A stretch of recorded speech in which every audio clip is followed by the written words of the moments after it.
Hi, welcome in. I am here again to talk about hoovering. My hoovering workshop is in just a couple of days. The clock is ticking.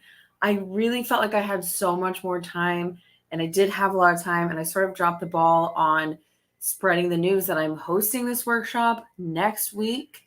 So since it's just around the corner, I wanted to come on here and talk about hoovering and talk about, hopefully answer some of the questions that you might have about hoovering and, talk about like what, was this hoovering? Is this hoovering? What can I do about it? Why do they do this? All these things. Obviously, we're going to save some of it for the workshop. The workshop is next Tuesday, but I'm here for the next little bit. Did I just zoom in on myself? Ooh, I didn't like that. I don't know if I did. No, I don't think I did. So yeah, I'm here to talk about it. Any questions you might have about the workshop, or of course, we don't have to talk about hoovering the whole entire time, but I am going to keep mentioning that. We are going to talk about it some. Hello, Hideaway Cafe. Welcome in. And we're really going to focus on that because it's a really important topic.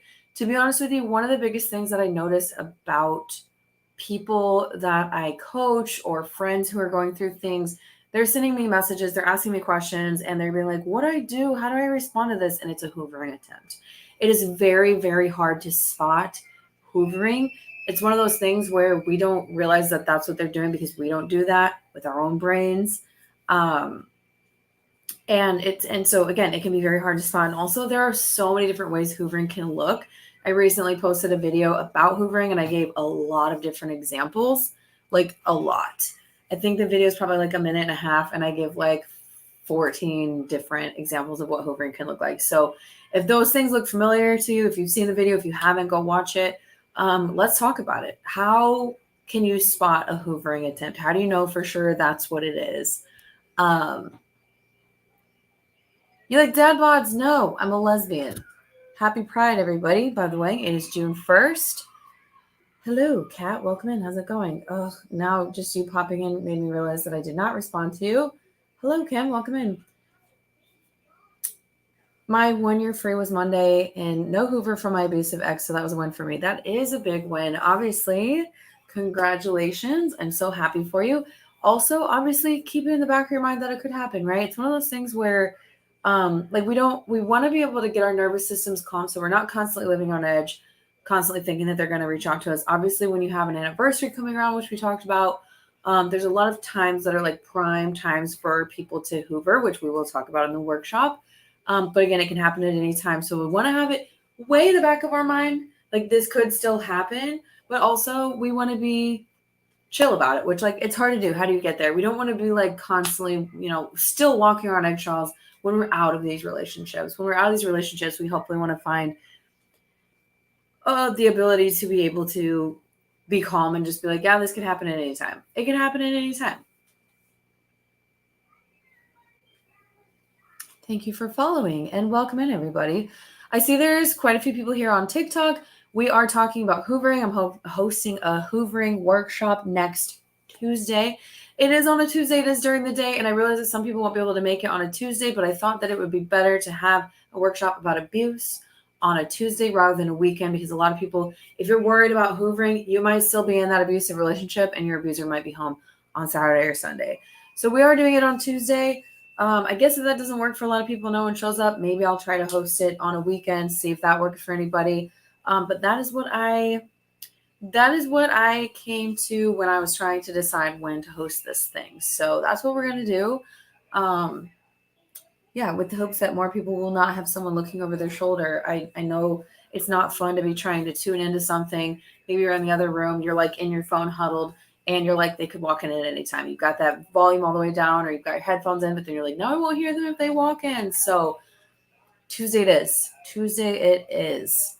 I'm hoping to someday host workshops that I can record and have available online for people who can't make it during the live.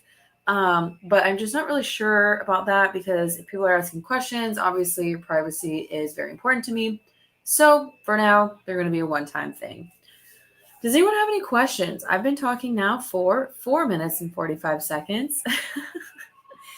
You can ask me anything. It doesn't have to be hoovering related. Like I said, we're just going to keep circling back to that because I want to make sure that anybody who is interested in the hoovering workshop if you're tuning in or you're watching this afterwards, you can catch it because it's just around the corner.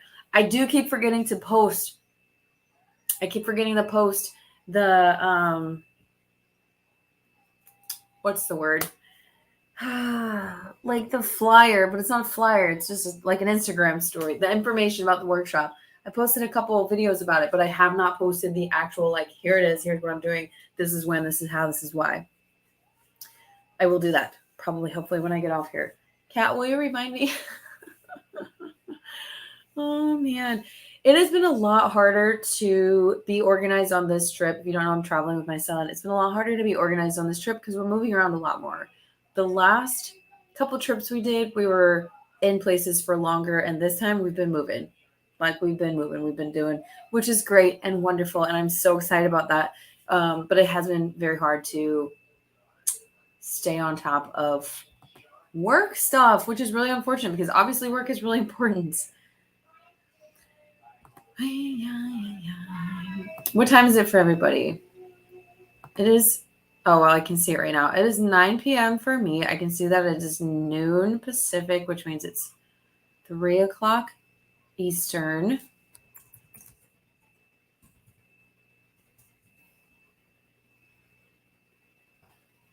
Interesting time to go live. I don't know.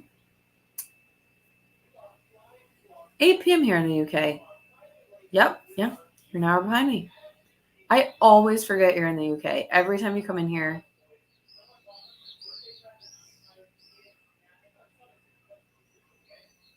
What is that?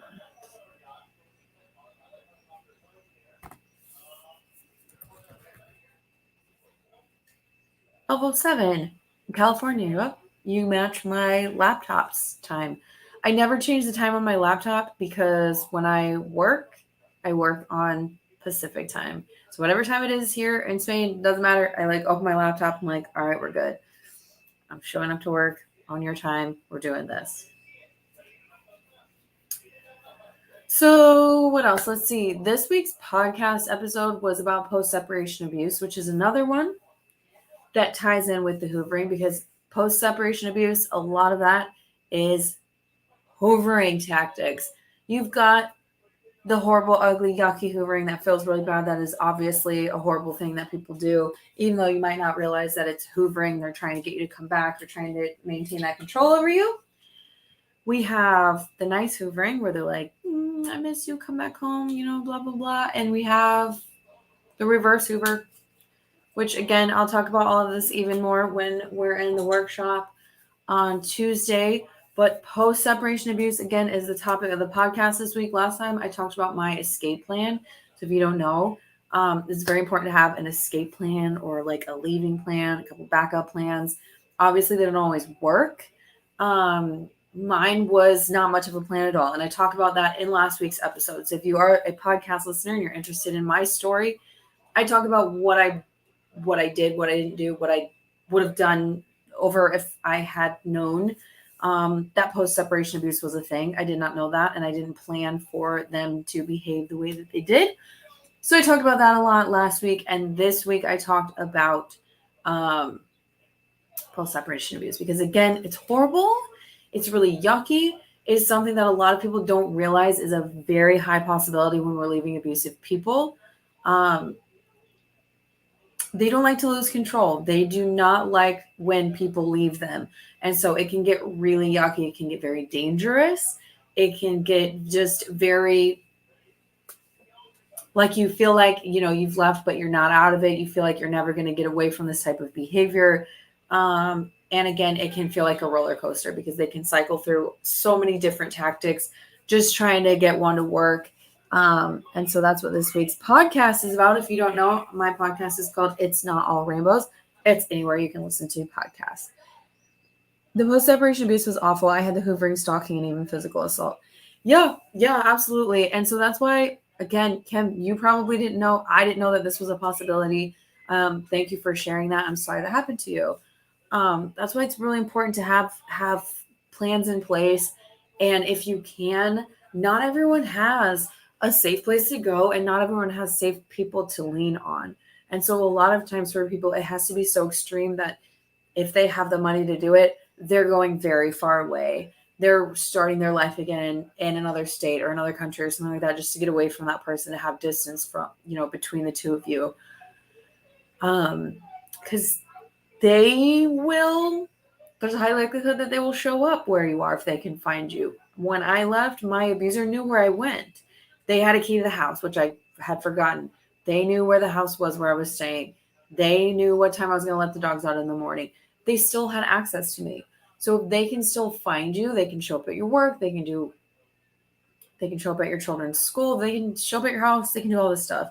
And obviously not everyone can just get up and move or get up and travel and get up and go do this or that. So it can be very dangerous, like you said, physical assault. So if you can be around other people who are aware of what's going on, if you can have the police sort of on alert. Obviously, a lot of us don't trust the police. Maybe they've been called before, they didn't do anything. There's a lot of variability with this kind of stuff, but we can do the best that we can to be prepared for the tsunami of shit that's probably going to come our way when we leave an abusive person. My ex hacked my girlfriend's Hulu somehow and changed the profile names to mine, hers, and her girlfriend. It was weird. Thank you for sharing that. That's another great example of the weird shit that they can do. They'll just so a lot of times when we talk about going no contact, we talk about blocking them on everything. And when we say everything, we mean everything. Because if you block someone on Instagram, they can still text you. If you block them on text, they can still email. If you block them on email, they can find you on whatever social media. They'll find you on LinkedIn.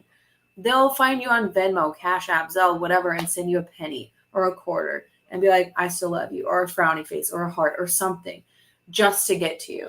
So if they can get to your Hulu, and these are things that we just don't think about as people who are not abusive, as people who are not manipulative, like why would I hack into someone's Hulu and change a name? But it's just showing that they still have power over you. It's this creepy little, I'm still here. I can hack your Hulu. Whatever, you don't feel safe. You feel betrayed is not the word. What's the word I'm looking for? It's not betrayed, but just I can't think of the right word. Violated. You feel violated because these things that are supposed to be safe, like Hulu, you want to come home, you want to turn on your computer, you're like, I'm going to watch whatever show I'm watching on. My name's been changed. Has someone been using my account?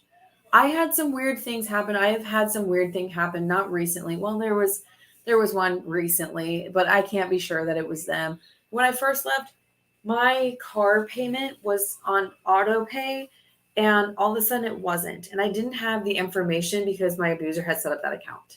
And so I was in Spain. No, I was in England. And I had to call my family members who I trusted. And I was like, hey, I need you to sign into my account, and I need you to reset up my auto pay and change the password and all this stuff. It's really weird, right? I can't say for sure. Maybe for some reason the bank was like, I don't know, there was a glitch in the system or whatever. But it's things like that that get your brain, especially if you've left recently, but even if it's been 10 years, you never know when that person doesn't have supply and is going to circle back and be like, let me see if I can hack her email or whatever. You just never know. And I'm not saying that to like scare anybody or be like, what's the point of leaving if they're going to hack into my Hulu in 5 years or next month or whatever? Still leave. Trust me, still leave. It's worth it. But it's the way that they can keep themselves in your brain and keep you on eggshells because you don't know when you're safe. You don't know what of yours is safe. I mean, I don't even know if they're still monitoring me in some way, shape, or form. Who knows? At this point, I don't care. Monitor away. Sorry, I'm here. You're good. Hi, welcome in. Violated. Yes, thank you. I think our smart TVs were somehow still linked. Yeah, that's really scary too. And so that's one of the things that I do with my clients is we sit down and we talk about all the things that the abuser might do before they're leaving. So if you have the ability to book a session with me or anybody, and you want to know how to get away from your abuser, because there are other people who do this, you don't have to work with me. That's fine. If you want to work with me, I am here. But one of the things that I do and have done with clients is getting ahead of them in terms of what they might do. And we talk about things like that. What are some passwords we need to change? What are some documents that we need to have copies of or get them removed from the home before you leave? All kinds of things like this. And we work through all of that. But yes, the technology that we have these days is incredible. And it's also very scary we have like Apple tags and trackers, and we have smartphones, and we have all these things connected. And, now we have like multiple ways that, in order to log into something, you have to have 2, 3 different, okay, we've got this, we got that. Okay. All right. I'm logged in. But still, there's so many ways that they can stay linked to you. My ex knew where I lived. I was moved to a hotel for 2 weeks, then offered housing at a DV shelter. I am so glad. I know a lot of people, the shelters are full, or the shelters aren't helpful, or there's no shelter anywhere nearby, and they don't have money to get to the shelter. I say this a lot. I talk about my experience a lot, and I do also realize how lucky I was in a lot of ways when I left, because I had finances, I had places to stay. It always makes me so happy when I hear that those things are happening, because again, a lot of times we don't see people being helped because the systems are they're broken and they're strained, and there's not enough volunteers, and there's not enough places, and all of that stuff. So I'm really glad that worked out for you, Kim. My ex remoted into my laptop. Ooh, did they take over? Did they take over the control? My brain went to sign language. If you don't know, I'm a sign language interpreter. That's my real job. Actually, that's my only job. I coach, but I don't coach very often. One, because I suck at marketing. I don't like to market. I don't like to sell myself. I don't like to ask people for money. But my actual job is I'm a sign language interpreter. That's what I do. So I was like, did they take over? Did they take over like while you were using it, and you're like, and then all of a sudden that would creep me out. I think I would just throw the laptop away. I called her out by name in one of the online communities we share. It felt manipulative of me, but I knew she wanted to hide that creepy part of herself and that this would stop it. Oh, I hear you. I have so many thoughts on that. It can be very hard, because when we start to become aware of what abusive people do, manipulation, gaslighting, all that stuff, like we're at least I was hyper aware of what my own behavior and what my own actions were. And of course, when I left, like there was some petty shit that I thought of.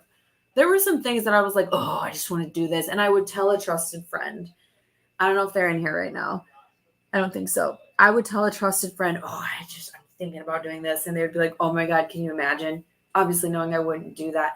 But that very beginning phase, I felt petty. You feel petty. You're angry, you're hurt, you're sad, you're mad, you're confused, you're breaking the trauma bond, all that stuff. Didn't do it.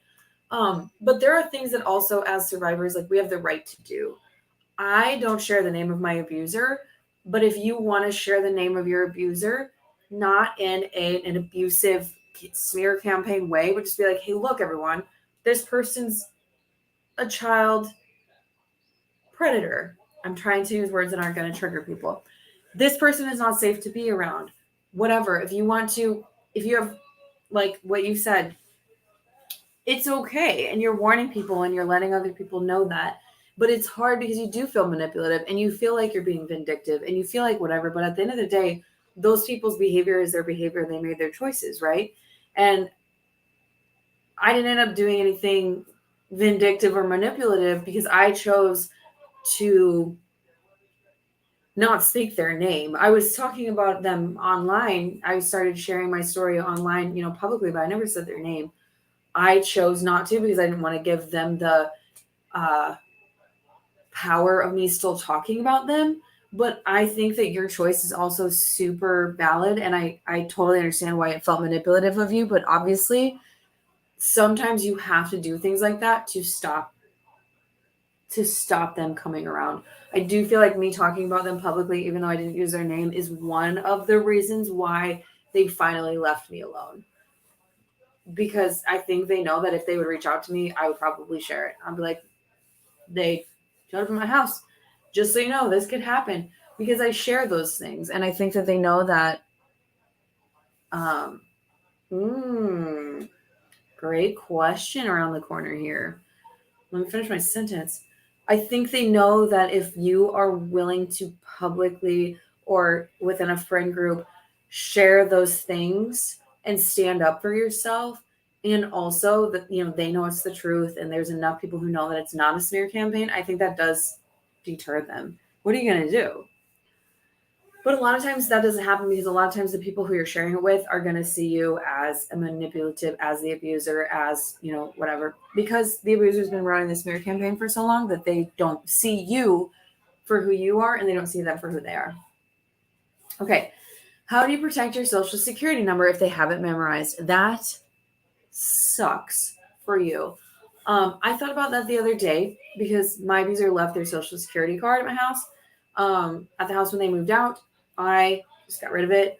I would never do that, but it crossed my mind. It's been a year and a half. It crossed my mind. What could someone do if they had I could have opened up accounts probably. I don't really know. I've never done that before. And I never would. That's horrible. Also, I don't want to go to jail because I'm pretty sure it would be very easy to track down that it was me.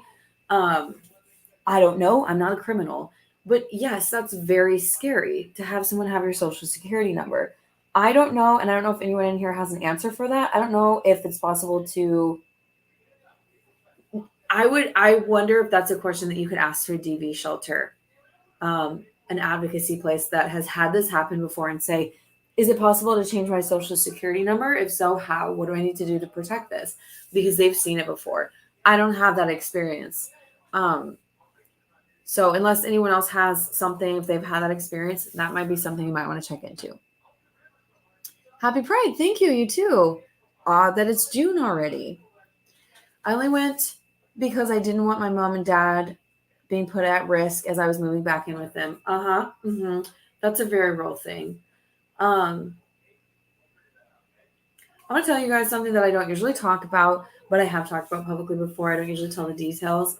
I was abused by a dude who was way older than me when I was 18. It was horrible. The ambulance came. They tried to take me away, but I didn't have insurance, so I insisted on no, but they stayed with me until my heart rate was normal again. It was really, really bad. We both went through the court system. He didn't get punished enough for what he deserved to be punished for. Anyway, I was at my mom's house, and he came and had me leave. Trigger warning to everyone here, talking about abuse, obviously. And the thing that got me to go was that he was like, your sister's in the next room. He did have a weapon. He was like, your sister's in the next room. So you were your sister. And so I went. So Kim, thank you for sharing that. It's really scary. If you know that someone is physically aggressive, has a weapon, especially if they've threatened things before, because people will threaten, I'm going to go to your parents' house, or I'm going to go to your sister's house, I'm going to do this, I'm going to do that, even if it's not like a physical harm.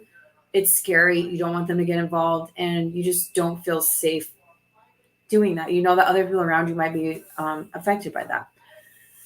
So yeah, I told my mom I was bi at 13. She said okay, and we never spoke of it after. She never used inclusive language when talking about me dating. Is that gaslighting? Also, she was abusive in other ways. That's a really great question. It could be gaslighting because, yes, it could be gaslighting. We don't usually think of gaslighting as not saying something or not doing something. Usually it's like, these are the examples of gaslighting and they're saying something. But it can be the way they act and the way they don't act as well. And I think there's probably other people in here who've had that experience where they just pretend. Yeah, I think that's a really good point. And I'm so glad you brought that up. I've never thought of it that way. They're not even saying or doing anything, and they're sort of gaslighting you into thinking that you're not bi, it never happened, you never said it. It's also just being an asshole and being a homophobe and a horrible person. Freeze your credit. Yes, you can freeze your credit. Thank you so much for saying that. I don't know if that would set you back in anything. Like, for example, if you're someone who lives off a credit card and then pays it off when you can. I know a lot of people were struggling out here. And then you're like, no, because I don't have enough money coming in. I have to put stuff on the credit card right now. I don't know. But if you can freeze your credit to make sure that they're not opening credit cards in your name or something like that, that would definitely be a very good option. DV shelter was absolutely no help when I called because it was mostly emotional and psychological. I hate that so much. And you're right. It's a huge problem. I don't know where you live in terms of what country, but it is a huge problem that DV shelters, first responders, hospitals, doctors, lawyers, judges, all of those people, they don't understand how insidious and how important emotional and psychological abuse is, and that it's also very dangerous. and that a lot of times it does come with physical abuse, but even if they never touched you, it's still abuse. It's still very difficult to get out of. Obviously, someone's has your social security number memorized. It's very serious. And so I'm sorry that this is the way that it is. People just don't understand it. My dream, I don't know if it's not really my dream. It would probably be temporary. I wouldn't want to do it forever, but I have a dream of traveling around, I don't know where to, and educating first responders and DV shelters. Like, y'all, this is so important. Therapists, counselors, whatever, they don't understand it. And it's dangerous. It's keeping people in the cycle of abuse. It's keeping people in harm's way. And that education is very important, which is why I'm still out here talking about it. I could be done with this. Honestly, I could just not talk about it anymore, but it's so important that we keep talking about this and we keep making noise and we keep educating and we keep hopefully getting this news out there.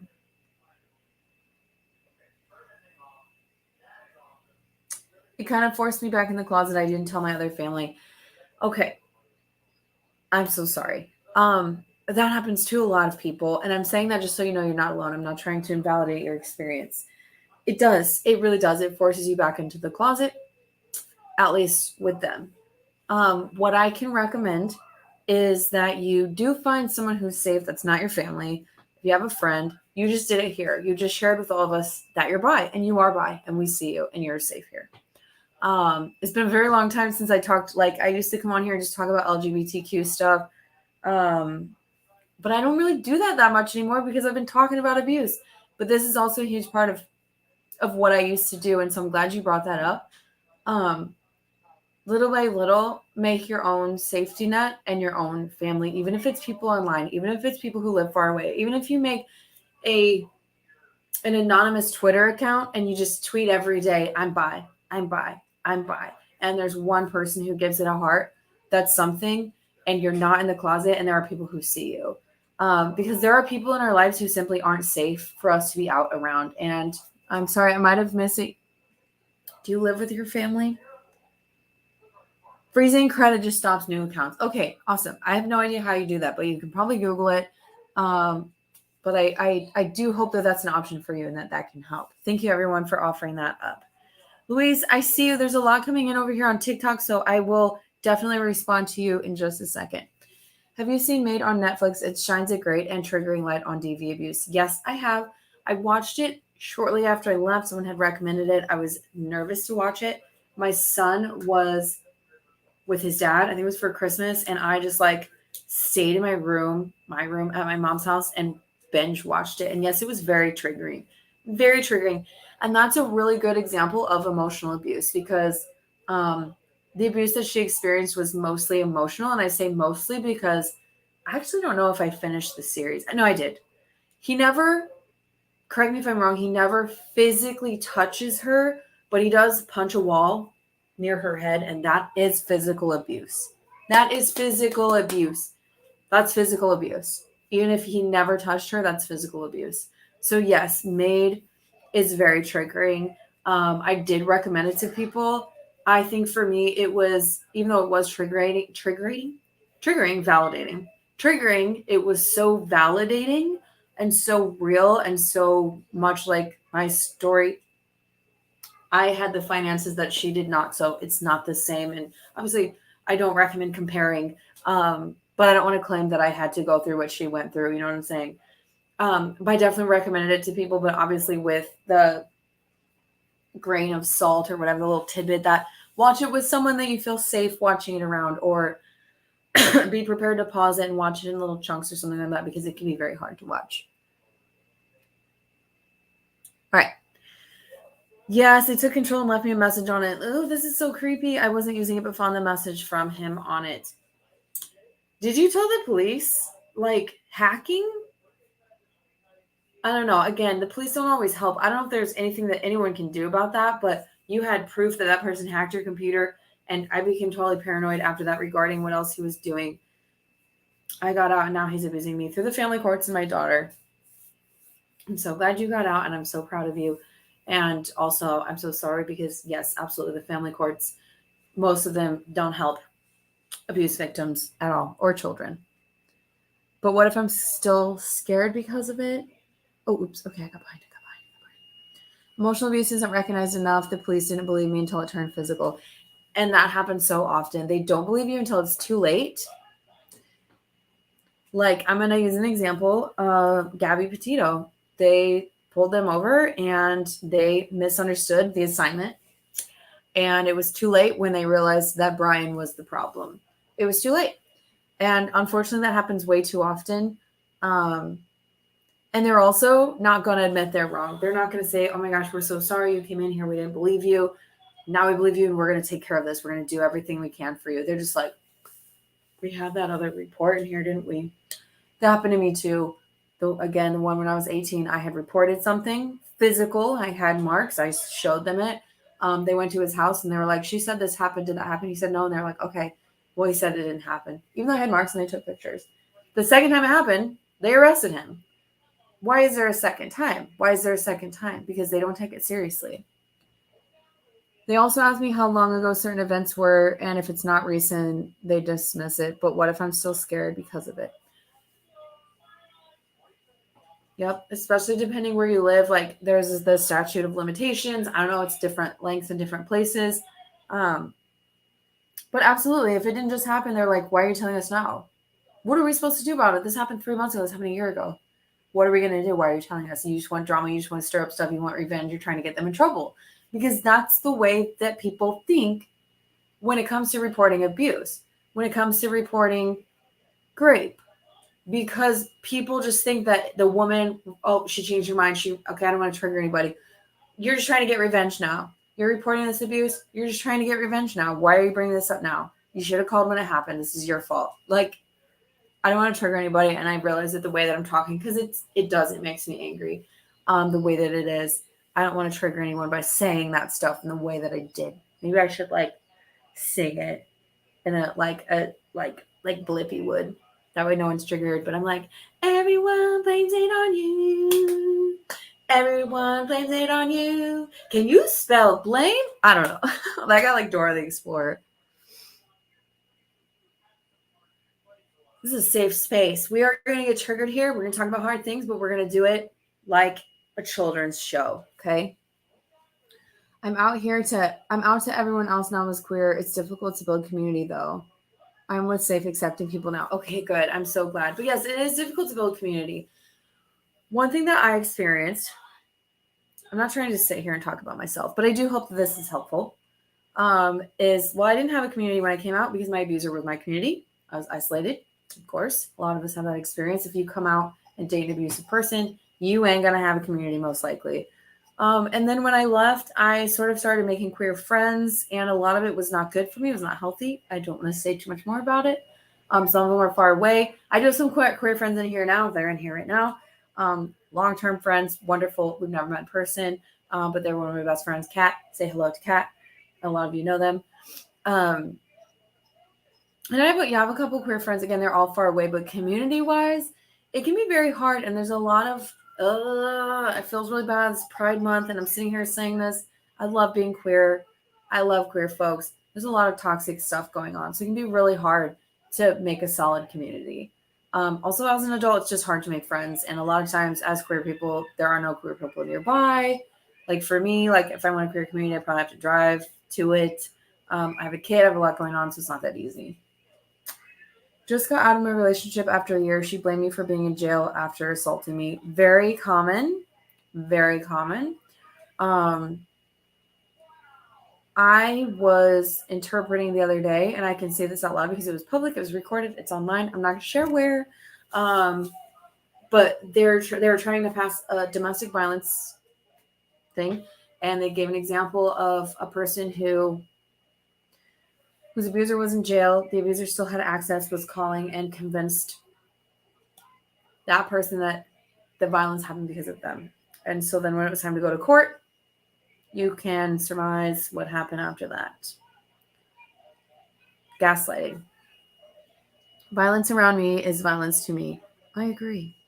And violence around kids is violence to kids.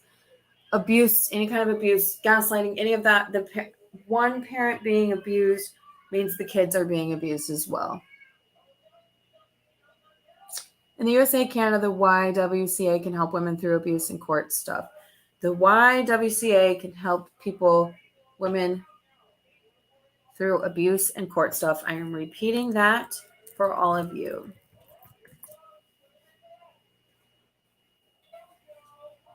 The police had so many reports for myself and my neighbor about the abuse, but did nothing.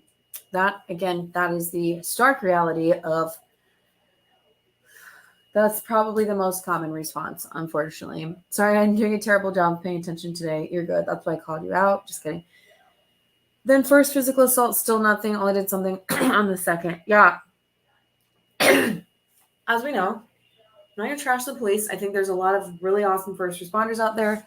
I think a lot of times they do good things, but we see them also being very poorly trained and not knowing what to do. I'm thinking about Uvalde right now, for example, poorly trained, not willing to do their job. Obviously, that's a different topic, but they don't know. They don't know. They don't care. They're busy. I don't know what they're doing. It's very common, and it's very unfortunate. The final assault, he nearly killed me, but saved by my neighbor. I'm really glad that your neighbor was there. That's how it was for me, too. Someone in the apartment building finally called the police after a long time.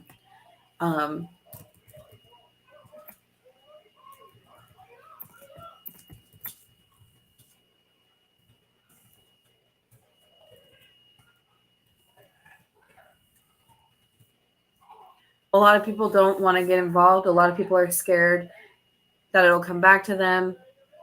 Why did it post like that? Okay. And they don't want to get involved. They don't want to call the police. They don't want the abuser to know that it was them who did it, so they stay out of it. But y'all don't know, like, if you witness abuse and you can do something about it, you don't know how important that is and what you're really doing for that person. Hi, Miranda. Welcome in. I keep coming back, and now I'm just scared. It's not physical. It's not physical, and I'm glad it's not physical, but it's still abuse. And that is something that we were just talking about. I don't know if you just popped in or how long you've been in here, Heather. Okay, it's been 37 minutes.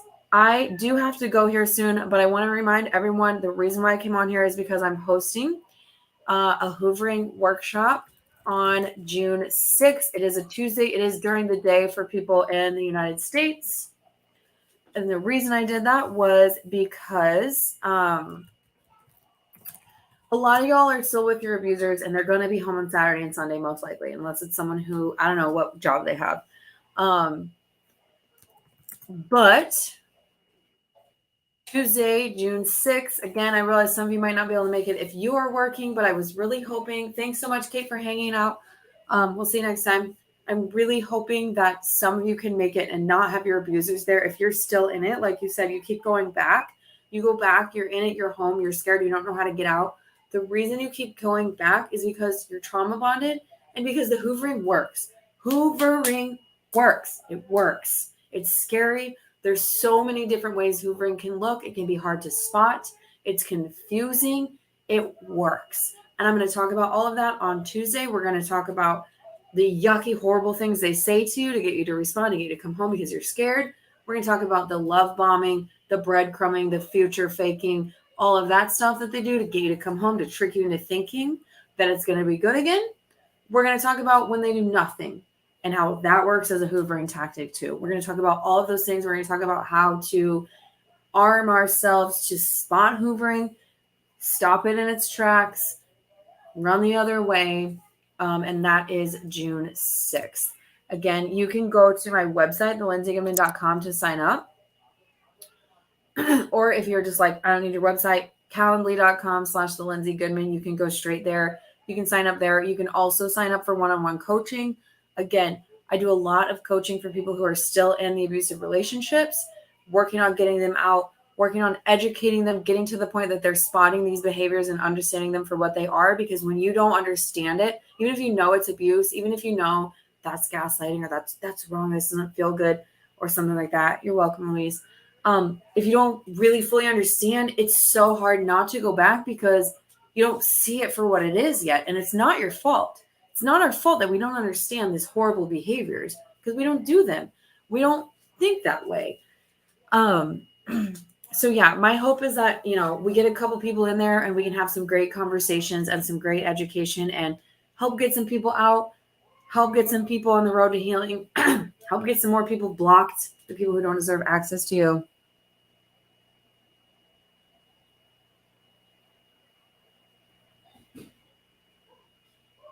Please stay strong, guys. Yes, you got this. Thank you so much. When they came to talk to me about my second report, it was immediately obvious that they thought I was wasting their time, which is so horrible. Miranda, yeah, I would love to see you there. Again, you can email me. You can DM me on Instagram. That's the only place that I really check my DMs. If you have any questions, I would love to see you there. Again, calendly.com/TheLindsayGoodman to sign up. Yeah, I really need you in my StreamYards. So you can be typing and popping this stuff up there when I'm talking, like the resources and whatnot. I'm going to hire Kat. But first I need to earn some money myself. Oh man. Yeah, that you're wasting their time. And so what happens then is that you immediately, even if you kept going with it, you shrink back and you start to protect the information and you just shut down. You're like, I'm losing this battle. They don't believe me. They're not going to help me. I don't know what to do here. And you don't get anywhere with it. My next relationship with a woman has also been toxic. She has a lot of unhealed trauma. We broke. Mention of her moving out. Do you have any advice about having that conversation? I think I might have missed something. This is very common. A lot of queer folks, but across the board, obviously have a lot of unhealed trauma, have a pattern of toxic relationships, had childhood trauma, childhood emotional neglect, don't know how to have a healthy relationship, whether they're like an outright abusive person or they're what I call accidentally abusive, but it's still abusive, accidentally toxic, still toxic. I've dealt with a lot of people who I'm like, they're not abusive like my ex was, but they're still abusing without meaning to. They're manipulating, they're gaslighting because they don't know any other way to communicate. It's not okay. We don't need that around us. So absolutely break up with that person, get away from that person. If they can heal their shit and come back, sure. That said, narcissists, psychopaths, sociopaths, probably not going to heal their shit and come back. So please do not let those people in. But if it's someone who, has childhood emotional neglect, doesn't know how to communicate, whatever, if they do heal genuinely and they come back and there's boundaries and there's respect and all that stuff, okay, cool. But how to have that conversation? Honestly, I don't know. I don't have enough information. I don't know if this person is abusive. I don't know if this person is going to freak out and get even more toxic and dig their heels in. I might have to circle back to that. Also, I have to go in a couple of minutes. So let me just really quick. I think I probably am going to come back on after my next job, but I might be on Instagram because I need to talk to Instagram about the Hoovering Workshop. Do your parents know about your ex when you told them how to go? About my abuser? Yes. My mom knew about my abuser. We lived together. I didn't tell her a lot of the problems that we had. And I have a podcast episode about this where I don't remember what it's called, but we're conditioned not to talk about our abusers, our abusive relationship and all that stuff. Like I talked more about my marriage than I did about my abuser. Like my mom knew all my complaints about my ex-husband, but with my abuser, when I told her what was really going on, she was a little bit shocked. Like she knew there were problems. She knew that we had broken up, that we were on the rocks. But when I was like, this is happening, they're showing up at the house, they're targeting my son, blah, blah, blah. My mom was like, get your ass home. I don't know if you're asking about like me being gay or if you're asking about the abuse, because we did talk about being gay for a little bit. I want to be supportive, but anymore, it's not good for me to live with her. And that's a really great example of, I'll teach you, Kat. We'll do a practice round. I'll teach you. It's really easy. You're in, you don't have to be on screen. And you just like type what I say and post it. Boom. Easy. Really good example of people pleasing. I'm guessing you're a people pleaser, like myself, like many of us here. I am not anymore. I'm not really around anyone that I would feel like I had to people please. Sometimes around my family. I'm recovering, but a lot of times we feel guilty. And we want to be supportive still in the breakup and things like that. And that's great because we're not bad people and we don't want to just be a-holes and cut people off. But at the end of the day, you have to protect your peace. You have to protect your mental health. It's not your responsibility to support her. right? It's her families or her friends or whoever she's got. Max is being too nice and it's very unnerving. Come to the Hoovering Workshop. Come to the Hoovering Workshop. Someone being nice to you after abuse, again, red flag.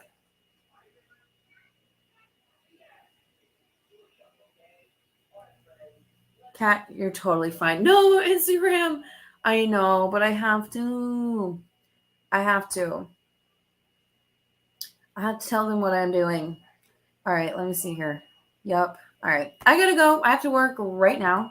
And I'm not really set up for it. So thank you all so much for hanging out. Please come to the Hoovering Workshop. If you think it will help you, please come. It will help you. If you know someone that's struggling, being hoovered back and forth, chutes and ladders, roller coaster, all that stuff, send the information to them. I'll be posting it here across all platforms so that you all have the information there so that you can sign up, so that you can share it with your friends, family, whoever. So thank you all for hanging out. Again, I'm going to come on Instagram. I might come back on YouTube and Facebook because it's like I might as well. I can record on multiple platforms, but I can't do TikTok and Instagram at the same time. So I have to leave it all alone. I am now in a place where life is slowing down a little bit in terms of traveling with my son. So I will try to go live over the next couple of days leading up to the workshop. So thank you all for hanging out. I really appreciate you all. Do something nice for yourselves and go drink some water. That's how I end my podcast. So we're going to end this like that too. Go drink some water. Bye.